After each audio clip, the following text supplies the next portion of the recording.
Salut à tous, bienvenue dans The Programmatic Society, un programme qui vous propose d'entendre la voix de ceux qui font le marché du programmatique en français dans le son, international dans le ton. Une émission soutenue par Smile Wanted, avec pour partenaires médias Redcard et 100% Média. Ce contenu est accessible également en podcast sur les principales plateformes d'écoute. Cette semaine, notre thème est le suivant, la curation, l'avenir du programmatique. Ces dernières années, le marché du programmatique en France a beaucoup évolué. De cette évolution est née une complexité technologique entraînant une difficulté grandissante à assurer l'optimisation des performances marketing des campagnes, notamment dans un environnement où, avec la disparition des cookies, le contextuel fait son grand retour. C'est en réponse à ce défi que la curation programmatique a vu le jour. La promesse ? Rapprocher l'offre et la demande en sélectionnant des impressions publicitaires pertinentes, enrichies par la donnée et qui répondent à des besoins de qualité et de performance. La curation programmatique s'impose donc comme un moyen de simplifier la publicité programmatique et d'offrir plus de contrôle et de transparence aux acheteurs médias. Afin d'échanger sur le sujet, nous demanderons à nos invités quels sont les enjeux marketing et business autour de la curation des modes d'achat médias programmatiques. On leur demandera également à nos invités s'ils ont des exemples de campagnes programmatiques qui se distinguent par l'usage du concept de curation. Et enfin, entre autres, on leur demandera également l'avenir de la curation en programmatique. Qu'est-ce qu'ils en pensent ? Pour en discuter, Laurent Nicolas de Implicit, Dan Garzon de Prisma Media Solutions, Nisrine Ibnatia de Xandr. Bonjour à tous, bienvenue dans The Programmatic Society. Vous savez que la vocation de cette émission est l'acculturation, comme on dit souvent dans notre métier de la publicité digitale. Et dans cette œuvre d'acculturation, nous avons décidé aujourd'hui de vous parler d'un sujet qui n'est pas encore très pris à bras-le-corps par le marché publicitaire, mais qui, pour certains, serait l'avenir du programmatique, à savoir la curation. Et pour ça, j'ai autour de moi des invités exceptionnels pour parler curation. Merci Nisrine, c'est la première fois que tu viens sur le plateau de The Programmatic Society et c'est un plaisir, mais ce n'est pas la première fois que Xandr, que tu représentes, vient nous voir. Et merci aussi à Xandr de nous avoir soutenus et de le continuer de par ta présence aujourd'hui. Donc merci Nisrine. Merci. Bonjour Dan. Bonjour Michel. C'est la première fois pour toi aussi, mais pas la première fois pour Prisma Media qui soutient The Programmatic Society et d'autres initiatives d'ailleurs. Je t'en remercie puisque tu es leur porte-parole. Je remercie et je fais un petit coucou à l'ensemble des équipes de Prisma Media Solutions. Merci pour l'invitation. Je t'en prie. Et Laurent, qui est quand même un pionnier dans plein de domaines, dans le domaine de la publicité digitale, que ce soit sur la visibilité. Tu me dis si je me trompe, hein, puisque c'est toi qui a apporté au niveau mondial, il faut le dire, la notion. Effectivement, je m'en souviens, j'en parlais dans mes cours, dans les écoles à une époque, sur la visibilité publicitaire. Et aujourd'hui, tu viens nous voir avec une nouvelle entreprise qui est également concernée par cette notion de curation qui est implicite. Et sans plus tarder, je vous pose cette première question, très naïve mais clé. Est-ce que vous pouvez nous expliquer ce qu'est la curation en programmatique, Nisrine? Alors, je vais essayer de faire simple. Déjà, la curation, il faut savoir que c'est une fonctionnalité des SSP, d'accord ? Sell-side platform. Sell-side platform. Côté éditeur. Donc, l'outil qui permet aux éditeurs de vendre en programmatique leurs espaces. Tout à fait. Et donc, c'est une fonctionnalité qui permet d'écouter le trafic qui provient du SSP, d'accord ? Et qui a des capacités, donc des fonctionnalités, d'une part de targeting, de ciblage, selon des paramètres bien précis, de qualité par exemple, ou par rapport à des performances, ou par rapport à des catégories. Donc on a cette capacité de venir cibler des inventaires qui répondent à une problématique bien précise. Et en plus, en tant que curator, puisque c'est comme ça qu'on l'appelle, le curator a cette capacité, en plus d'agréger cet inventaire donc en open, mais aussi via deal, d'accord, de pouvoir y ajouter une couche soit d'intelligence, soit de data, soit de signaux contextuels, et puis ensuite d'encapsuler toutes ces choses-là, donc cette data plus cet inventaire, cette agrégation d'inventaire, via un deal ID unique qu'on appelle le curated deal, mais qui n'est ni plus ni moins qu'un deal ID tel qu'on le connaît dans le programmatique, pour l'envoyer ensuite et le partager avec les acheteurs de manière agnostique, c'est-à-dire quelle que soit leur technologie d'achat, donc de DSP choisie, on peut le partager avec eux de cette manière-là. Merci Nisrine pour ces explications. Du point de vue de l'éditeur, Dan, est-ce que tu peux nous expliquer ce qu'est la curation programmatique ? Alors effectivement, du point de vue de l'éditeur, c'est un petit peu le pendant de ce que vient d'expliquer Nisrine, c'est qu'on a cette sélection qui est faite par notre partenaire technologique et cette mise en valeur de nos inventaires.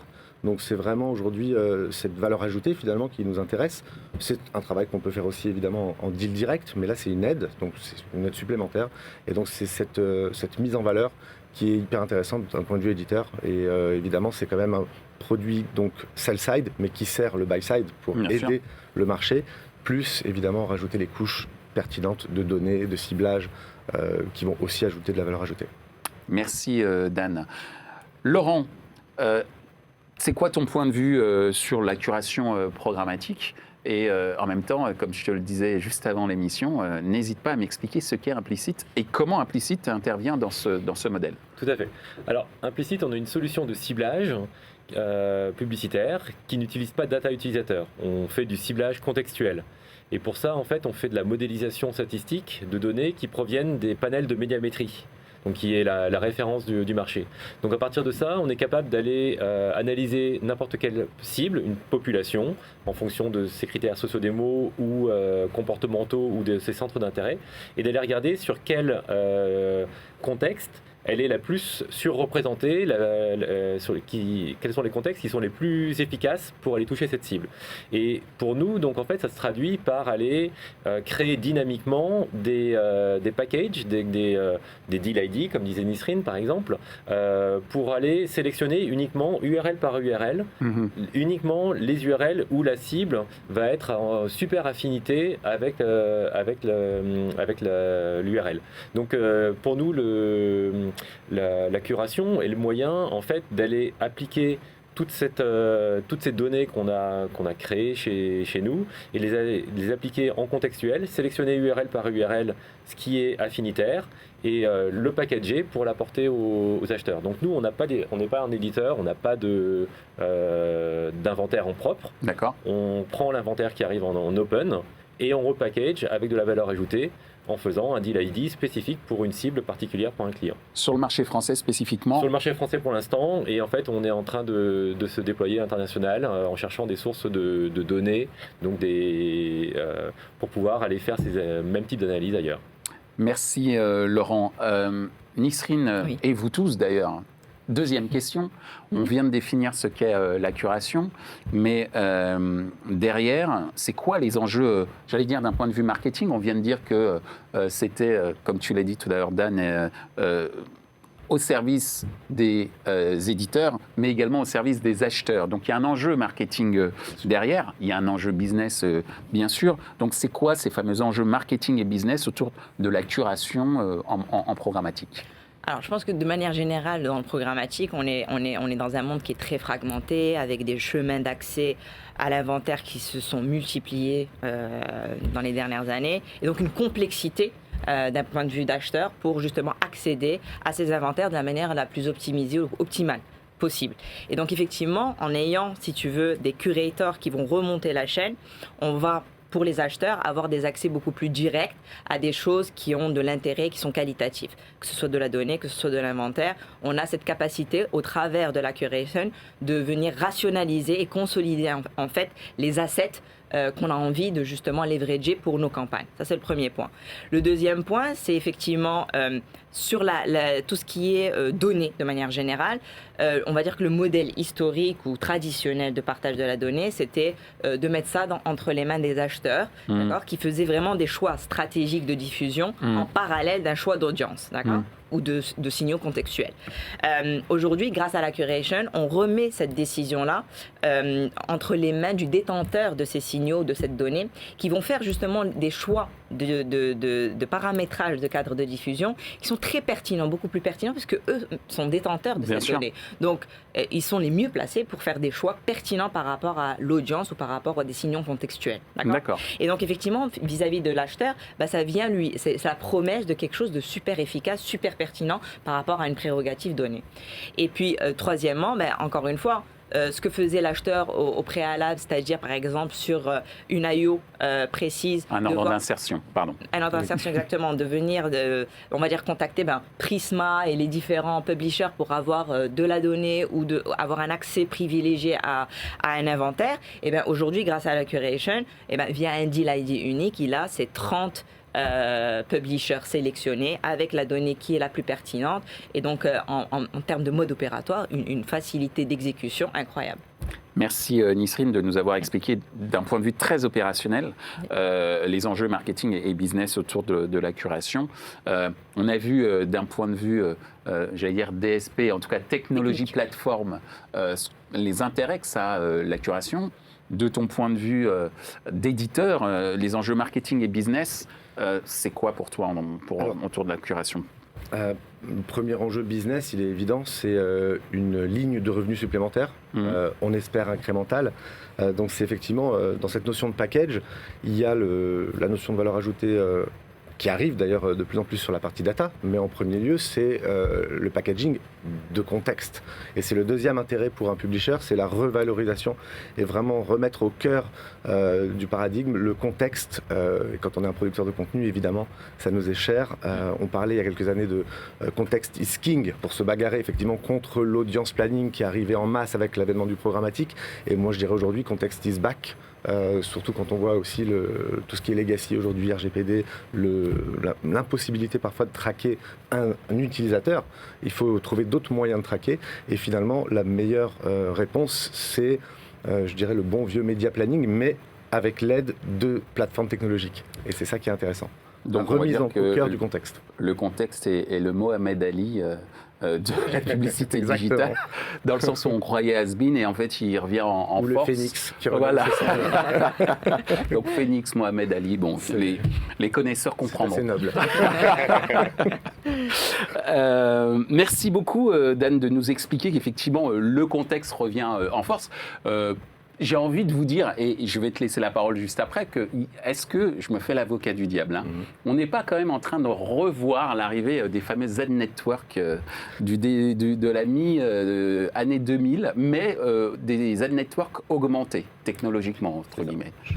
Je sais, alors, d'un point de vue éditeur encore, c'est vrai que c'est une très bonne remarque. Pour moi, les ancêtres, effectivement, de cette curation, c'est les ad-networks, puisque elles le faisaient. Le problème, c'est qu'elles le faisaient souvent manuellement et aussi aujourd'hui avec la montée en maturité de tous les acteurs, c'est ça qu'apportent des plateformes partenaires SSP, c'est qu'effectivement il y a aussi un enjeu de transparence. Totalement. Puisque lorsqu'on est sur de la curated marketplace ou sur du deal curated, donc qui est peu ou prou un deal, on a les mêmes flexibilités que l'open auction en termes d'optimisation, mais on bypass les resellers. On est en direct, on sait qui on achète, et donc c'est un des derniers enjeux très importants, que ce soit sell-side ou buy-side. C'est un mot clé de ces dernières années, la transparence en fait. Donc c'est intéressant. Juste rappel pour ceux qui nous écoutent sur ce qu'est ou ce qu'était un ad network, était en fait un réseau, la constitution d'un réseau publicitaire qui s'appuyait sur un algorithme propriétaire qu'il ne partageait pas et qui était là pour générer de la marge en proposant aux annonceurs et aux agences la possibilité en display d'acheter à des CPM très très faibles ou à la performance, ce qui est quand même assez catastrophique à un moment pour certains éditeurs, puisque derrière, c'était qu'à la performance sur du display. Et on va dire que les ad networks se sont fait manger par la maturité des éditeurs d'un côté avec l'exploitation des sell-side platforms et la maturité des acheteurs avec l'arrivée des demand-side platforms. Des ad networks, il en reste encore, il en est resté, il y en a un notamment qui a fait super bien son boulot, c'est Criteo. Pourquoi ? Parce que dans sa technologie, il incluait une plus-value marketing qui était palpable tout de suite, à savoir le fait de recibler des utilisateurs. Je ferme la parenthèse pour expliquer ce qu'étaient les ad networks sous votre contrôle. Je ne suis pas le professeur, je suis sous, entre guillemets, le contrôle de vous, examinateurs. De ton point de vue, Laurent, donc les enjeux marketing et business autour de la curation des modes d'achat programmatiques. Je suis tout à fait d'accord avec l'analogie avec les ad networks, parce qu'en fait, quelque part, la curation, c'est les nouveaux ad networks. Mais puissance 10, parce qu'il n'y a pas besoin d'aller faire des montages spécifiques. Et en fait, comme le disait Nisrine, on bénéficie d'une double standardisation. C'est-à-dire qu'on a tout l'inventaire de l'open auction, dans notre cas, disponible. Donc on a, en termes d'inventaire, on peut taper vraiment sur les volumes les plus importants. Et de l'autre côté, on a la standardisation des deal ID qui permettent d'aller taper toutes les agences médias, quelle que soit la DSP qu'ils utilisent, parce que le deal ID est standard. Donc ça, c'est super important, c'est-à-dire qu'en fait, on a une espèce de sablier, voilà, et nous, on est au cœur, on va sélectionner dans tout ce qui est toutes les impressions en open, uniquement celles qui sont intéressantes pour notre client, pour sa cible particulière, pour sa campagne particulière, et on lui package ça dans un deal ID qui est complètement standard. Donc en fait, ça nous permet de nous greffer sur les modes habituels de travail des agences, des traders. Ils travaillaient avec des deal ID qu'ils pouvaient avoir en direct d'un éditeur. Ils vont travailler avec un deal ID qui vient de chez nous, exactement de la même façon. On leur a sélectionné uniquement l'inventaire qui est pertinent pour eux. Donc on apporte de la valeur ajoutée avec une large base d'impression. Et c'est d'autant plus important que aujourd'hui, avec le fait que les data se raréfient, entre les cookies qui ont déjà disparu sur Firefox, Safari, le consentement. On avait fait une petite étude avec Xandr. Il y a à peu près une impression sur deux aujourd'hui qui n'a plus de data associée. Donc du point de vue d'un éditeur, ça veut dire que c'est une impression sur deux qui est difficile à monétiser, parce qu'elle n'a pas, les acheteurs utilisent encore beaucoup de data. Et du point de vue de l'acheteur, c'est un contact publicitaire potentiel qui ne peut pas toucher. Nous, notre solution étant une solution contextuelle, on va dire qui est derrière l'impression, sans avoir besoin de data utilisateur. Donc 100% de l'inventaire qu'on voit en open est disponible et mis à disposition des acheteurs. Donc du point de vue marketing, pour l'annonceur au final, il a la possibilité d'avoir 100% de couverture, parce que justement avec cette standardisation à la fois du deal ID et de l'achat en open, on a le maximum d'inventaire.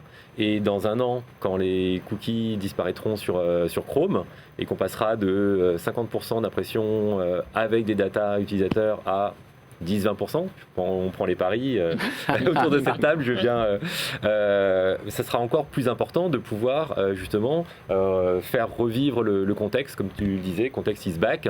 On parlait de media planning, j'ai écrit cette semaine un article qui parle de media planning sous amphétamine programmatique, parce que c'est plus vraiment du media planning. Quand on travaille à l'URL, on n'est plus en media planning où on travaillait site par site, c'est vraiment boosté et beaucoup plus efficace. Merci Laurent pour ces précisions. On parlait de transparence, alors moi je vais être aussi très transparent avec ceux qui nous écoutent, comme je l'ai été avec vous. Ce sujet de la curation, j'ai voulu faire ce sujet puisque pour ma part aussi, quand on m'a parlé de la curation il y a un mois de cela, c'est une société anglaise qui est venue me voir pour les représenter sur le marché français. Cette société s'appelle Multilocal et j'ai vu la lumière.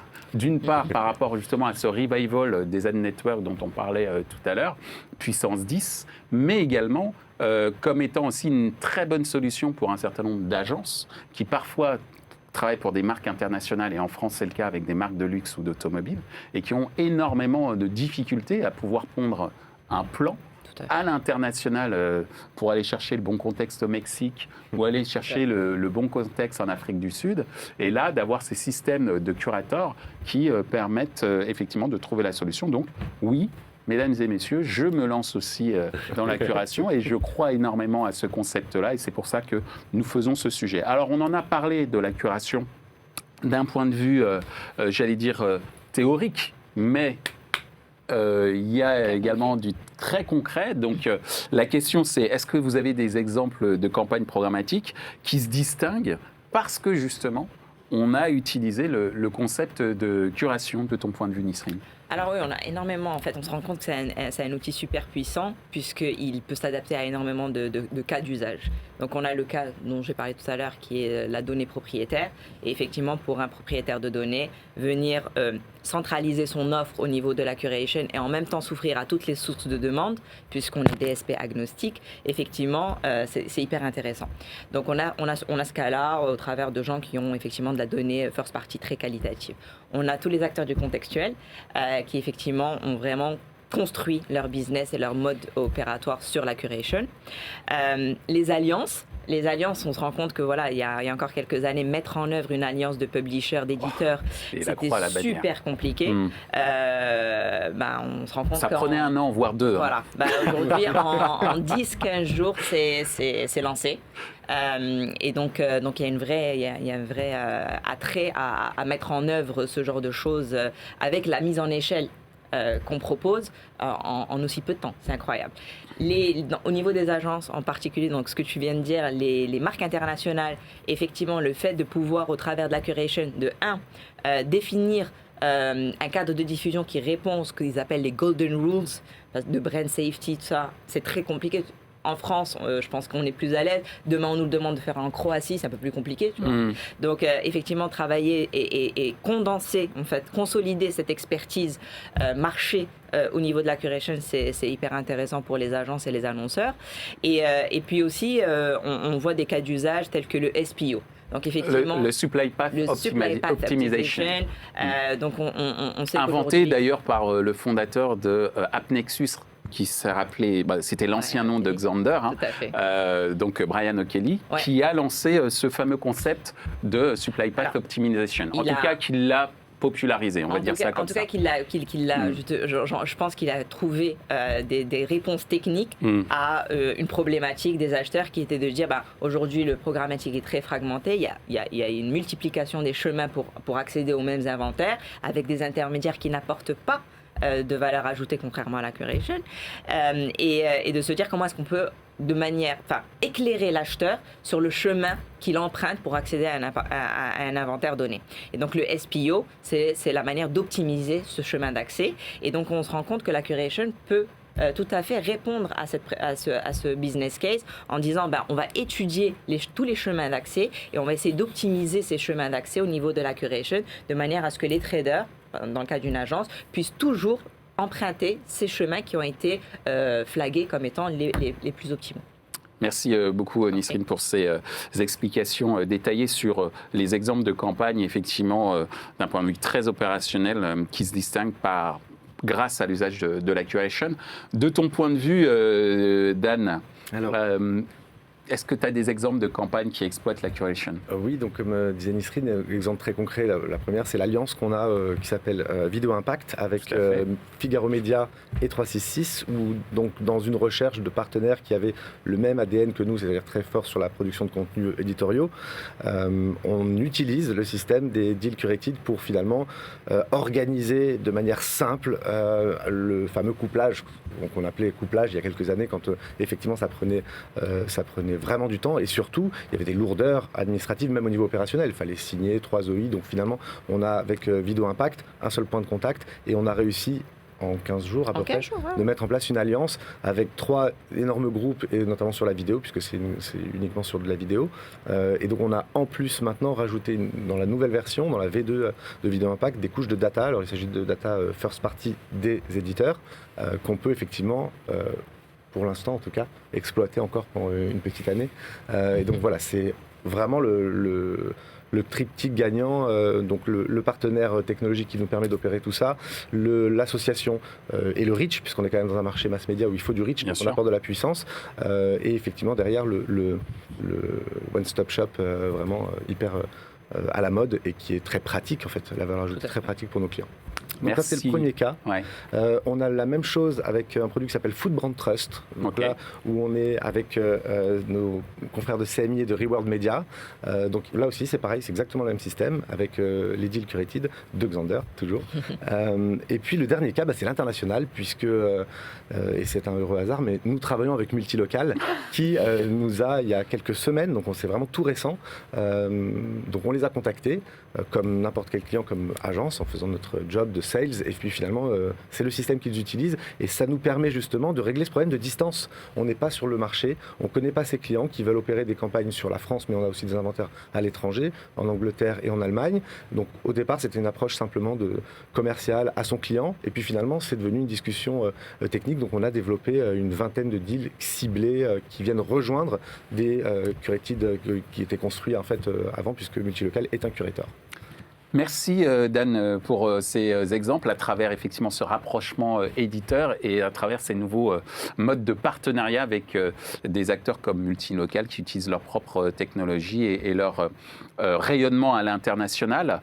De ton point de vue, Laurent, des campagnes programmatiques qui utilisent la curation, est-ce que tu as des exemples? On en a des tonnes, on a dépassé les 1000 campagnes. Les combien t'as dit? 1000 campagnes. Ah oui, quand même. Ah oui, c'est... ça va très vite. En combien de temps? On a commencé la commercialisation en septembre.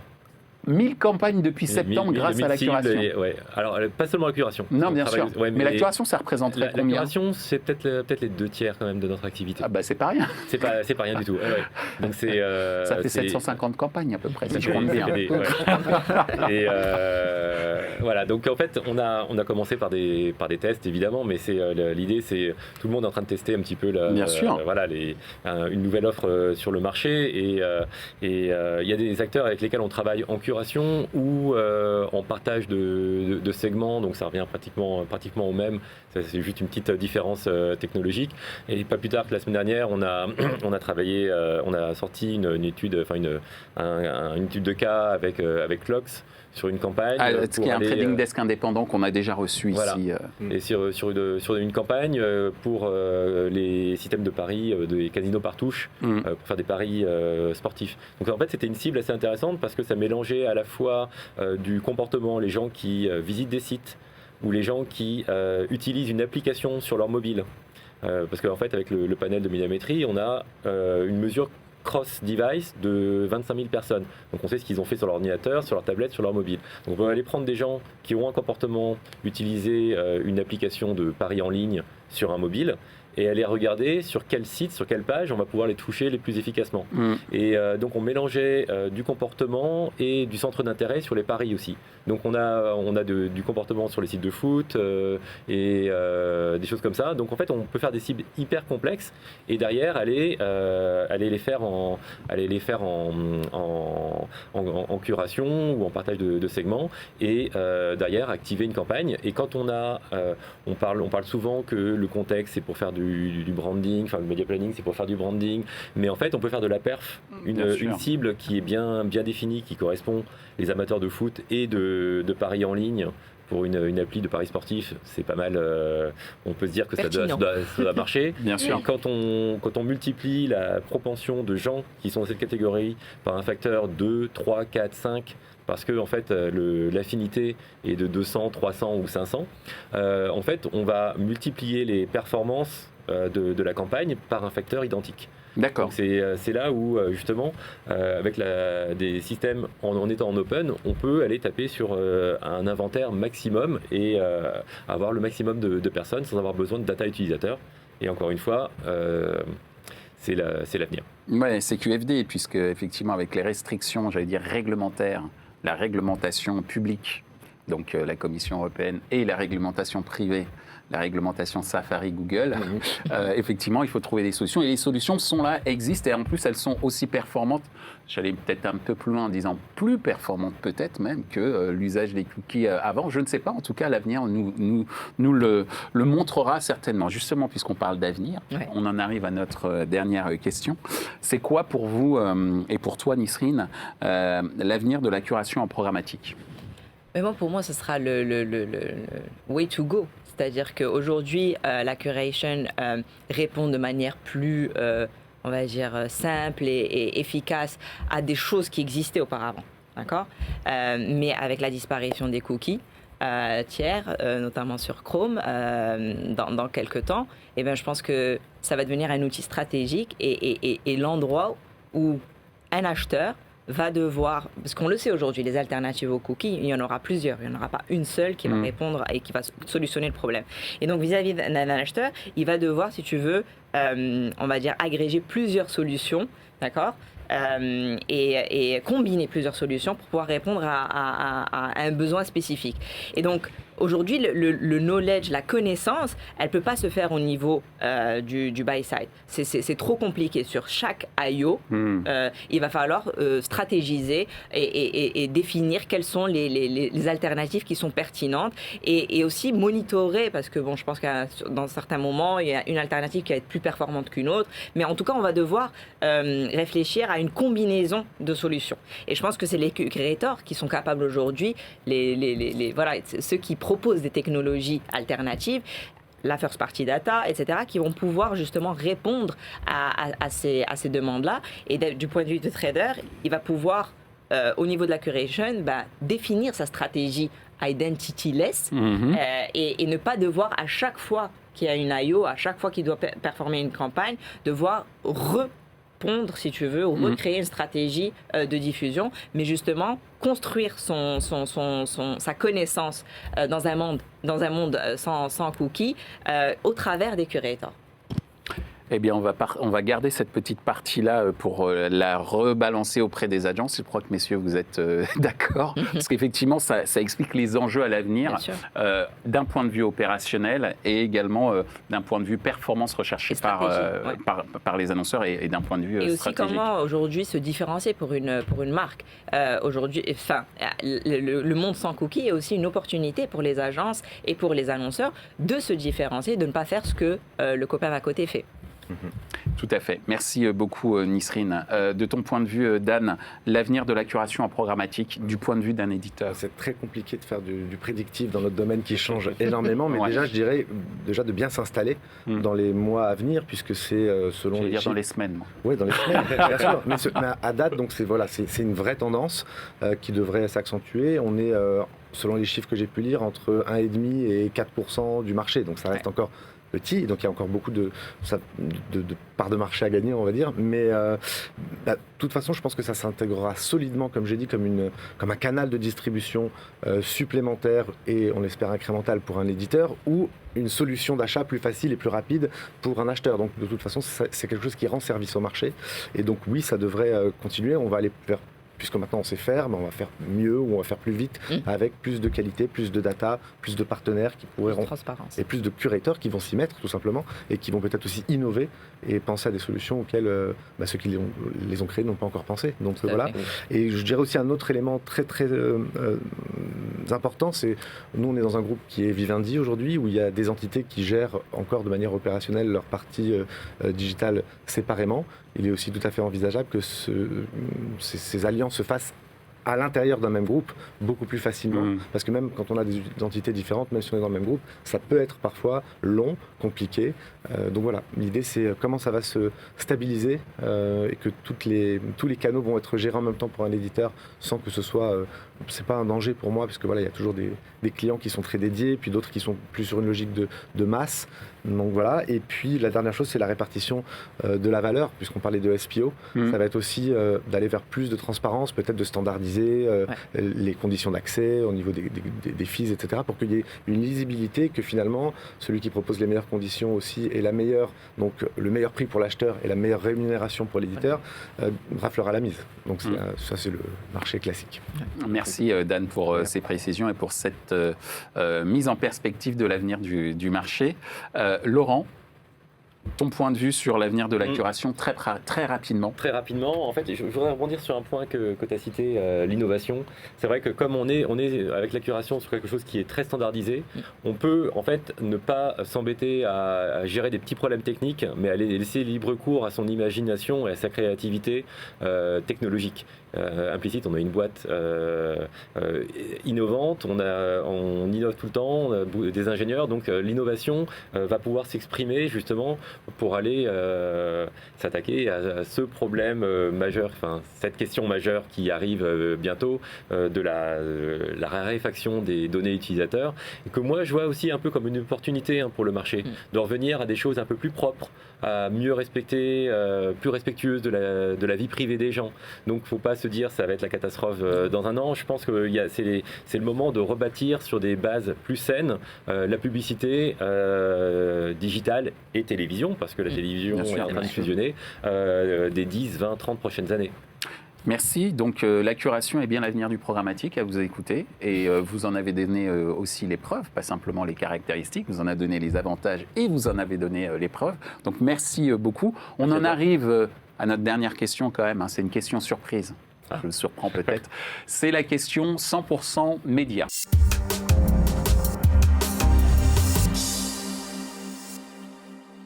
Alors, je vous rappelle le principe de la question 100% médias. Vous avez 60 secondes pour répondre à la question de notre partenaire 100% médias, représenté donc par François Quérel. François, c'est à toi. Bonjour à tous. Avec la fin des cookies, comment la curation programmatique peut-elle assurer de la performance marketing ? Performance marketing avec la fin des cookies, grâce à la curation. Tu as, attention, tu as 60 secondes. Mais il faut attendre que je dise stop chrono. Bien sûr. Mais j'y ai un peu répondu auparavant, donc je vais le faire. Mais alors, encore une fois, nous faisons de la formation, il faut répéter tout le temps. Il n'y a pas de souci, je suis là pour ça. Top chrono. Donc effectivement, dans un monde sans cookies, en tout cas, ou avec un cookie rare, il y aura énormément d'alternatives qui vont apparaître. Le contextuel en est un, par exemple. Et donc effectivement, d'un point de vue acheteur, on va devoir, rétablir ou redéfinir des stratégies d'achat performantes. Et donc, l'objectif via la curation, c'est de vraiment donner la place à ces experts qui proposent des alternatives et de permettre un accès facile et pertinent aux acheteurs qui vont devoir justement, jongler et combiner plusieurs de ces alternatives pour arriver à leur fin, que ce soit de qualité ou de performance. Merci Nisrine, il te restait 15 secondes, mais c'est parfait, merci. Dan, est-ce que tu es prêt ? Je suis prêt. Top chrono. Alors je vais le résumer en 3 mots. C'est simplicité, puissance et qualité, efficacité avec la data. Simplicité, donc ça donne accès à des modes d'activation très très déjà connus. La puissance, l'agglomération, le reach, on part de là. Et derrière, la précision avec la data. Donc finalement, ces 3 mots, je pense que ça peut être très rapidement mis en face de performance marketing. Voilà, simplicité, puissance et précision, c'est ce qu'on cherche quand on fait du média et c'est ce qu'apportent les deals curated, entre autres solutions qui existent aussi. Je crois que c'est un record, là on a fait 30 secondes au lieu d'une minute. J'aurais pu le faire en 3. Non, mais oui, c'est vrai avec les 3 mots. Voilà. Merci. Laurent, est-ce que tu es prêt ? On va essayer. Top chrono. Donc la fin des cookies, des data en général, ça pose 2 questions. Une question de ciblage que j'ai déjà un petit peu adressée en disant voilà, avec le contexte, on va pouvoir cibler des individus, pas seulement des pages, mais les individus qui sont derrière ces pages. C'est ce qu'on fait chez Implicit. Ça pose aussi les questions pour avoir de la performance, de la mesure.